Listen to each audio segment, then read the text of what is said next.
welcome to SciLux, the podcast where we talk about scientific developments and technological changes in Luxembourg. But as usual, second episode is something special. This is an episode where we talk about European science. And I have the absolute and immense pleasure today to have a guest quite from afar. It took me some time to realize that there is a time difference as well, because I'm so used to talking to scientists based in Luxembourg. And the guest is Dr. Kalina Kapralova, who is an evolutionary biologist working at the Institute of Experimental Pathology at the University of Iceland. Kalina, thank you so much for coming today. Thank you for inviting me, Hannah. So my listeners already know that I either talk very often in the beginning of the basics, so the basic definitions, or I try to label my guests a little bit, but because, of course, it is very hard to start from complete general discussion. And I did label you, and then I realized that I mislabeled you, actually. So I called you in the beginning, I said, you're a marine biologist, because I knew you studied fish. And you told me, no, I'm not a marine biologist.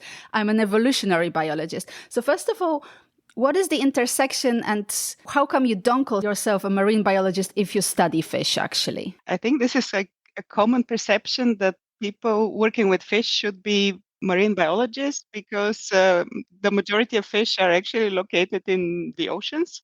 I am not a marine biologist, not because I study a freshwater fish, but because I study evolutionary biology and I happen to work with fish. But I can work with any other organism, maybe not plants. Why not? Sorry to people out there. I'm not really passionate about them, but no offense to people that like them. My husband has a lot of them. Okay, so you have a clear division here. Do you have an aquarium at home, actually? Do you have fish at home as well or not? No, basically I'm fascinated by the topic. So I like evolutionary biology, but I can study birds or just any other organism that is flies, fruit flies. They're very good subjects. Just I happen to study fish. Totally get it. But then, what do actually evolutionary biologists do? I guess you don't have to convince people that evolution happened. I hope people already know that. But then what is there to discover? What are the main focuses of evolutionary biology? I guess you have had historians in the podcast. So we're like natural historians. So evolutionary biology is anything. For example, human evolution. People are very passionate about it. There are very many studies about how humans came to be. I'm not going to enter into any controversial topics. Just want to say that you can also study very recent human evolution, movements, and social interaction using DNA. So basically, for us, the tool is DNA. And I already recently actually discussed a little bit about genetics. I happened to also have a guest that is a specialist. And I always say that genetics is like the Second World War at Polish schools, at least where I'm from, which means that it's very end of the program. So you just rush through the genetics and you have really very basic idea, right? So you get the double helix, you get some stuff, and then you basically leave school and that's where your knowledge comes from. And it's an amazing field, I have to say. I mean, genes it's just changing so much. Question, you said, I happen to study fish. So how do you happen to study fish? How do you get excited about them? Because, you had this comparison with plants. Plants, no, but fish, yes. I have to say, for me, fish would be more or less in the same group as plants. No offense, but I would not be passionate about them. None taken. I mean, if you are in Iceland, there are not that many animals that you can study. So fish is one of the few choices. And the fish that I study has a very interesting evolutionary history. And it also happened to evolve very quickly and adapt to the different environments very quickly. So we learn a lot, not only about the past, but also the information that we gather can be used in the future. For example, modeling how climate change would affect the species or even project to this kind of species. So not only the species that we study. So before we say which type of fish it is, I know that you also prepared a pub quiz question that is related to fish in general. So if you can ask the question right now for our listeners, and listeners remember the answer only at the end of the podcast. So the question is, how can you track a fish in a lake. So how do you attach a little GPS to a fish, and how do you extract the information, and what can you learn from this? Like Big Brother fish world. Fascinating. I have no idea. So I'll be really looking forward to the answer as well myself. But before that, as I already teased a little bit, I want to know what is the fish that you study?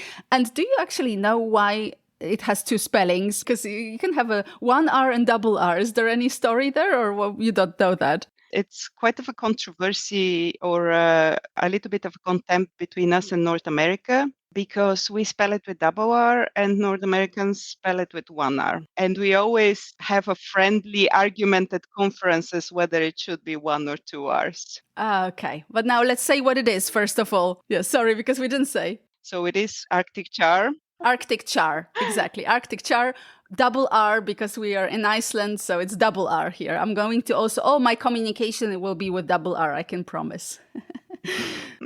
If we're Europeans, we have to stick to the European spelling. Yes, exactly. Okay, so now I know the controversy about the spelling, and now tell me, what kind of a fish is it? It's a salmonid fish. So salmonid means, it's very straightforward. It's like salmon. So it's the same family, and in the family we have trout, salmon, and Arctic char, whitefish, and other species that are more or less known. And it lives in lakes. So it's, as you said, it's not in the oceans. Oh yeah, it lives in the ocean. I just happened to study fish that lives in a lake.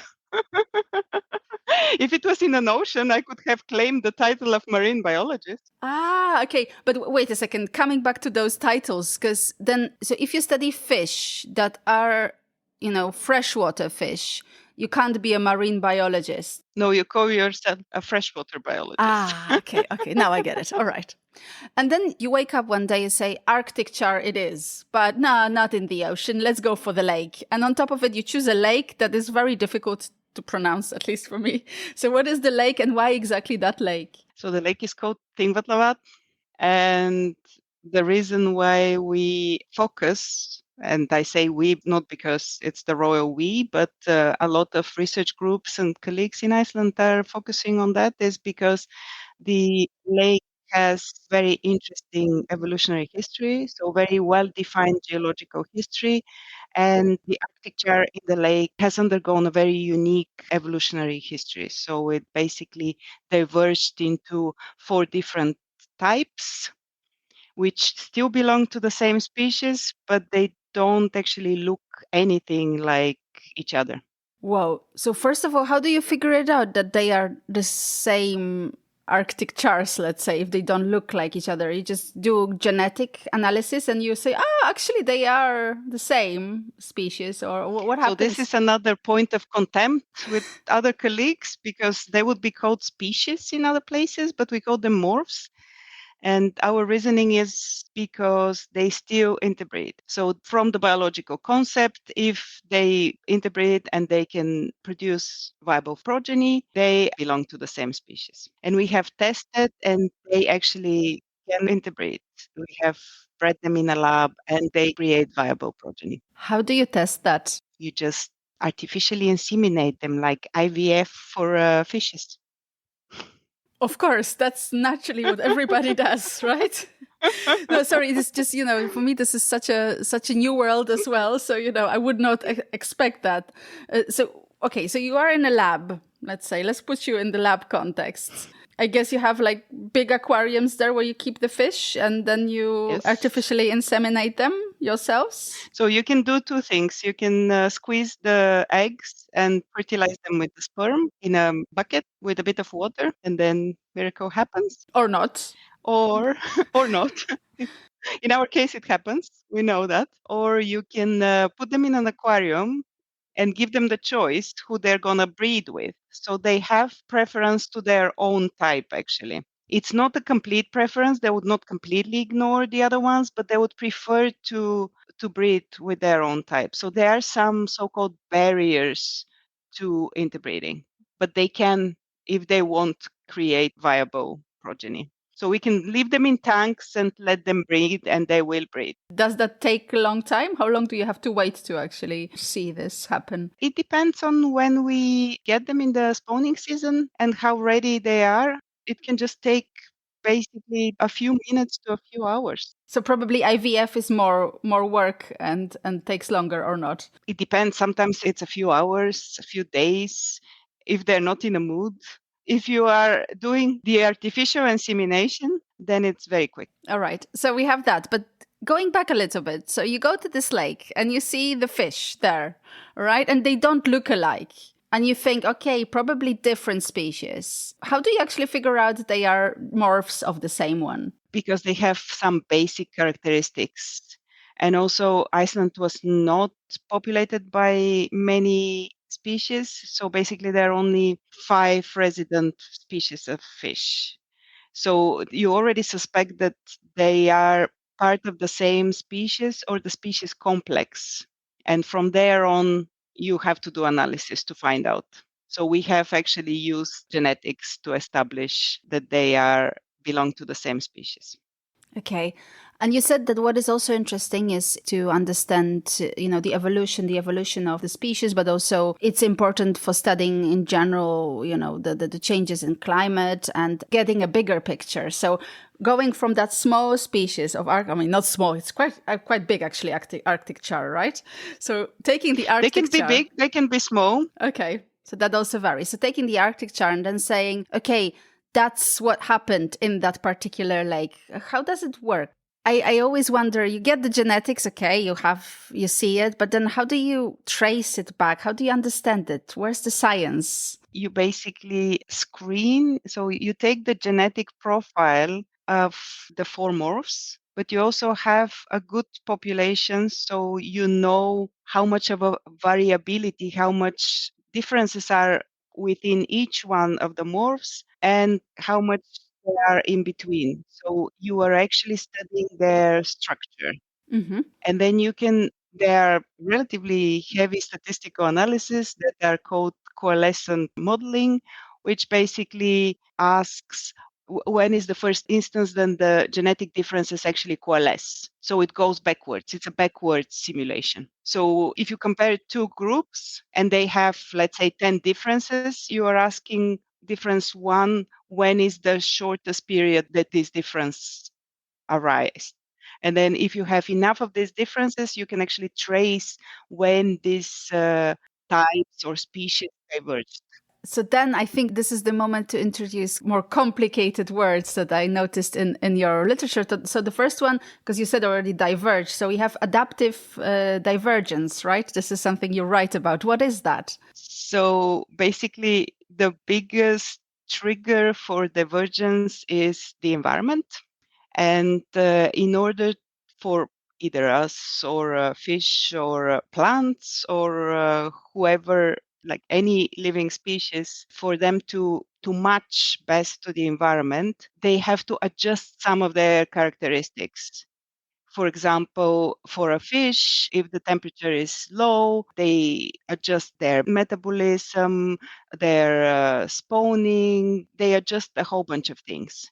So actually, adaptation is matching basically the environment. Adaptive divergence is exactly what it says. When different groups adapt to different things in the environment. The easiest example would be food. Fish very often diverge in their food types.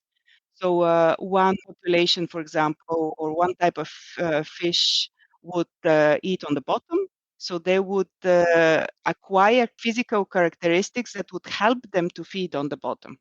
And other would be feeding in the water. So they would also have physical characteristics that would help them to feed in the water column.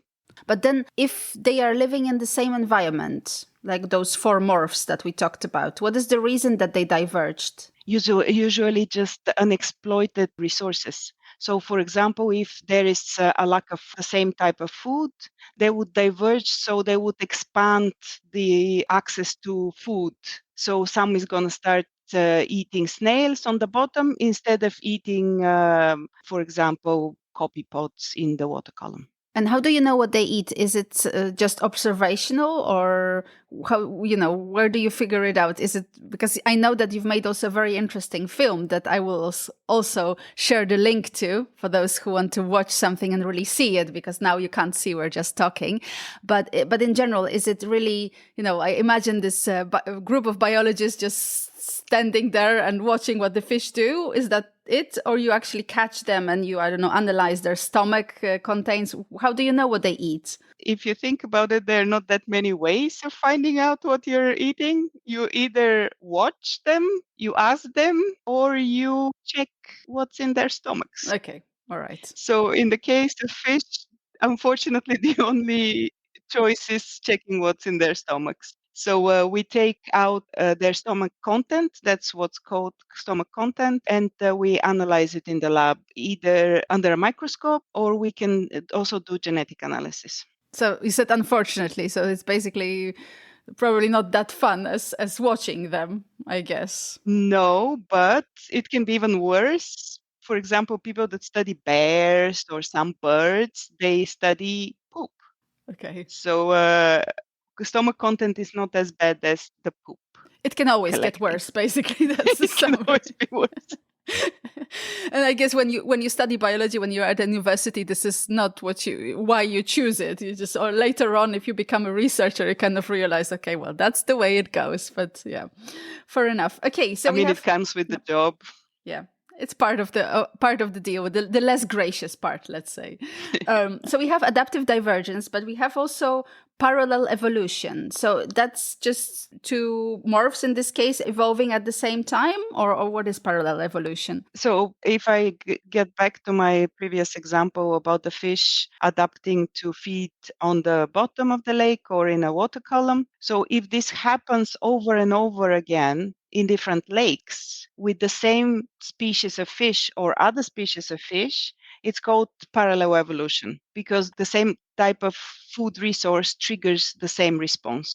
Okay. So it can be parallel evolution in the way they look, parallel evolution in actually the coding for it. So what happens in the genome to trigger how they look, or it can be on very many levels.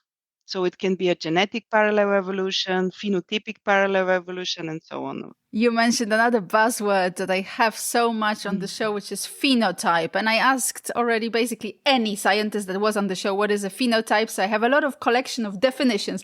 But how would you define a phenotype then? What is phenotypic evolution? What is phenotype? So phenotype is a trait. So it's related to some physical characteristic or behavioral characteristic, or sometimes even a metabolic, so an enzymatic response, so a reaction, something that you can actually measure visibly or with statistical tools. So for example, the easiest way to explain a phenotypic differences would be the way we look like. So our faces, they're very, very different. And if I'm going to measure the difference between you and me, for example, I can use technology that is similar to facial recognition softwares, because it's based on the same principle. And with the fish, we're also talking color, right? In case Yeah, you of, can use color. Mhm. You can use color, but we also use physical characteristics. So we use these softwares so we can recognize faces of fish and bodies of fish based on, we basically use mathematics to compare. So after studying Arctic char for such a long time, can you say, oh, I remember this guy, I saw him yesterday? Or it's because, that's the thing. I mean, for me, it's just fish. Maybe if I'm already managed to tell which species it is, I'm already happy. But obviously, I mean, as you're saying, they have different characteristics. Are you able to do that, or you really need that software? Yes and no. So I think you need to observe them, because if you're just comparing them, you see them once and then you basically afterwards just use a software to tell you the differences, and you just see basically a text file with numbers. Okay. X and Y coordinates, literally, or X, Y, Z if it's in 3 dimensions. So you don't really interact with the fish, so to say. But sometimes we study behavior, and then you see they're very, very different. So you have a more aggressive types, more chill types, more like fearful, and so on. And then you remember, because I have had, for example, fishes that are discolored, and I see them year after year after year, and then it's this moment of I know this guy. That's nice. Do you also name them then, or not really? It's not No, so yeah, so it would no, be no. too much. Okay, cool. Yeah. All right. So we had two definitions that I wanted to look at, and there was the third one that I found in your literature, in your articles, which is speciation. I guess that's how you pronounce it. I don't even know. What is that? So this is the formation of species. And that's why if I go back to the beginning of our conversation, basically whether we have species in the lake or not, looking different doesn't necessarily make you being a different species, because these differences sometimes are not necessarily genetic, or even if they're genetic, doesn't stop you from interacting with other different looking populations. But when the differences have accumulated for such a long time, or for example, the populations have lived in different places, or sometimes it's just very quick and the progeny is not viable. So then we have speciation. So speciation literally means the rise of new species. And most people that study speciation study it on a macroevolutionary scale. So they look millions and millions of years back. For example, when humans rise and all the primate evolution, for example, this is macroevolution. In our case, we can actually see how these barriers to the populations or the different types arise. Like, for example, because they don't eat the same thing, they start living in different places, they just stop interacting. And eventually, there are so many differences in their genomes that they cannot interbreed anymore. And you keep mentioning interbreeding because interbreeding is crucial, right, for developing two different Yes. species. But then again, you said that there is a bit of a discussion here that with the morphs, that some people say that the Arctic chars you're studying are actually different species. So why is there a discussion? I mean, if they interbreed, we could say they are the same species, or it's not this simple. No, like everything in science, it's just not that simple. So the fact that you can doesn't mean that you won't. So for very many reasons that have been the subject of at least one PhD thesis, and more are coming, they don't interbreed. So if they have the opportunity, they can, but they won't. And that's the question. This is getting a little bit of a philosophical question. Then where do you draw the line? Because this is also a question of choice. And if they would not choose to do it, then we are talking most likely of separate species. And as you're looking at Arctic char in one particular place, you can also trace back what is happening with it. And I think it's a brilliant kind of a study on climate change as well. So what do you notice? How does climate change affect Arctic char and in general the salmonid species? Salmonid species, sorry. So unfortunately, all salmonid species are very vulnerable to climate change. And they're vulnerable because, of course, they're cold temperate fish, so they live in cold environments, but they're vulnerable in a different way. So, for example, Arctic char is very vulnerable during their embryonic development. So they can tolerate very small margin of temperature fluctuations. Whereas salmon is much tougher and they have higher tolerance, but also, for example, when they migrate, because they go to sea and travel long distances, these differences in temperature are affecting their stamina, and they don't have the energy to breed once they have actually fought with a higher temperature or been in higher temperature. Also, the production of gametes is affected by rising temperatures, so they might even not start producing eggs and sperm if the temperature is not correct. Is there any chance that evolution could help here, that they could adapt, or just this is going way too fast? Hannah, you are absolutely amazing with your terminology. So I would be very proud of my students if they formulate a sentence like that. Yes and no. So that's why we're focusing that much on the Arctic char, because this species adapts very quickly to changing environment. And now the question is time. So how quickly one can turn the evolutionary clock. And unfortunately, it's not that quick. So, of course, adaptive means that the genome is getting reprogrammed. Salmonids and other species, of course, have other ways to respond to challenges by just changing their appearance, and it's not related to changes in the genome. So there are higher chances of this happening actually within like the time frame that we have. Humans do tend to think of the power in their hands and being able to influence certain things. So can we actually help with the evolution, with the adaptation of species, or not really? Directly with adaptation, not really. We can help because it's not a straight line. Basically, of course, things are changing, but they're changing in a more fluctuating way. So the way we can help is just know as much as possible and also create sanctuaries. So now we know that the morphs in Thingvallavatn, for example, are so different, and we can't just take one Arctic char and save it for the whole lake. We basically have to save for different types or different species or whatever you want to call them.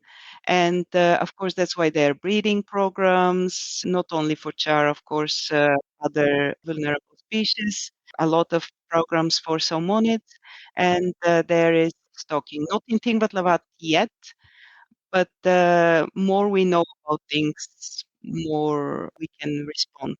So this is one way, and the other way is basically modeling forward and seeing what parts of the life of the fish would be affected, and then one can act upon that. For example, if the spawning grounds get affected, work towards like maybe decreasing anthropogenic effects, isolating them, and so on. If, for example, there is a lot of fishing pressure or contamination, like one can act on these kind of things. So it's not, we can't directly influence the fish, but we can make their life a bit easier. Controversial question. I'm pretty sure that you will not like it, but I have to do it. I'm in Luxembourg. We don't have seas here, not many lakes. And you're just talking about some fish in some lake in Iceland and the problem with climate change. Why should I care? I mean, I think everyone should care, and it's not about the fish itself, but of course, climate change would affect everyone pretty much, especially landlocked habitats like Luxembourg. You have probably, I mean, while you might be enjoying the longer and hotter summers, this is just not one direction that things are going to go. But it's also we're on the verge of one of the biggest extinction at the moment, and this is entirely triggered by humans, so entirely human induced. So we have to stop somewhere and think it's not about one type of fish, it's not about the location where you are and how much you're going to be affected. Basically, more species get extinct, more uncomfortable life would be for everyone. And this is a very good point. As I said, I mean, it's a controversial question, and I have my opinions as well. I'm sure listeners know my opinion from some of the episodes. If you're interested more in climate change research, there was an interview I did with Dr. Andrew Ferrone, based in Luxembourg, who is very much on board with IPCC and the discussions about climate change. So you can also check that out, listeners, if you want to know more, because, we are here to talk about fish and not appeal for climate action, but it is important. And I wanted to have it once again reiterated as such. But I think it's also the moment, finishing maybe on a more positive note, let's say, I hope, going back to the pub quiz question. So if you can remind our listeners what the question was about, and now tell us what is the answer, because I can't wait. So how do you track fish in a lake, and what kind of information you can extract from the tracking? So basically, if you're going to track a terrestrial animal, you just fit them with a color, and it's with a GPS, and then you basically use a GPS system to know where they are and what they're up to. You can also follow movement and location. In the case of fish, that's not very practical because you can't really connect to the satellite, so you can't really get a GPS coordinate. So there is another way of doing that, and it's called acoustic telemetry. So basically, that's what we did in Thingvallavat. In the lake, we positioned a lot of receivers. So we basically create a grid with receivers that can detect the signal that is emitted from a probe or a mini chip that is surgically inserted into the fish. It doesn't harm it. It's very small, but it actually emits signal that is picked by one or more receivers. And the information is about where the fish is, of course, but it can also, if it's fitted with a pressure tag, it can say how deep it is in the lake, but it can also emit information about the temperature, the ambient temperature, because fish are ectotherms, which means that they're not maintaining their body temperature and they have the same temperature as the environment. So you can get location, you can get movement, so you can also fit them with this acceleration tag, so you know how fast they go, where they go, and what is the ambient temperature. And there are special tags that are called predation tags that once a small fish is eaten by a big fish, and if the small fish has a tag in it, the tag changes the signal, and you know that it's gone from small fish living happily in the lake to small fish living unhappily or not living, being dead in someone's stomach. Oh, this is fascinating. But then you can track also the big fish, or it kind of Yeah, turns stuff. Ah, yeah. okay. All right. So it keeps that. And then I assume you don't put it, I mean, don't put the tags on all the fish in the lake. You kind of, statistically choose certain group, right? So basically, if you put a lot of tags, they would kind of not cancel each other, but kind of, what is it called? Like when they're Interfere? yeah, interfering with each other. Yes. Mhm. So you have like a limited number you can put of tags. And at the moment we have 60 tags. So we have around 15 to 20 fish of each type that are being tagged. And we are following them 24/7 for years. And we know where they're eating, when they're eating, what is the temperature, what temperature they prefer, what kind of depth they prefer, and so on and so forth. So it's very, very different between the different groups in the lake. But then you also use drones to monitor the fish. So why would you need drones if you can do this tagging? So we just like technology, and my husband is a photographer, and he just likes to fly drones. No, I'm kidding. So basically, in order to monitor salmonids spawning habitats or where they make their babies, there are not many ways you can do it. And the major strategy is to just go to the spots and you even snorkel, you dive, or you just walk and look at it. And you recognize it by these dark patches that are created by the female when she is cleaning the slit and the algae around to create her nest. So you basically can see the nests of the salmonids because the water is very transparent usually in northern lakes. You can also see it from a drone. So we are using the same technique that is used in geography to study like a lot of demographics, which is called remote sensing. Also in geology, And it's called space, remote by the way, sensing. because I'm specializing in space. It's associated with images from satellites, whereas,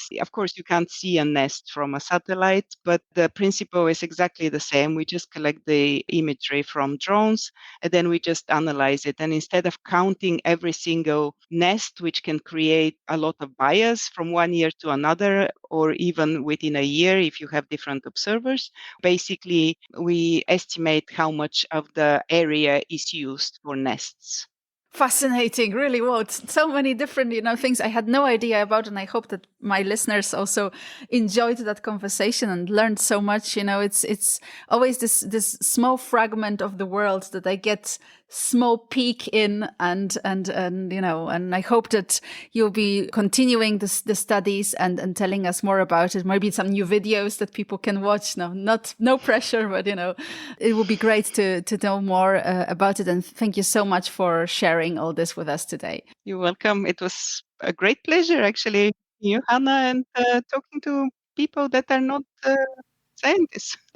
True, although some of our listeners are scientists just in a different field, No, that's I the mean, thing. my colleague scientists, like biologists in Iceland. No offense to other scientists, of course.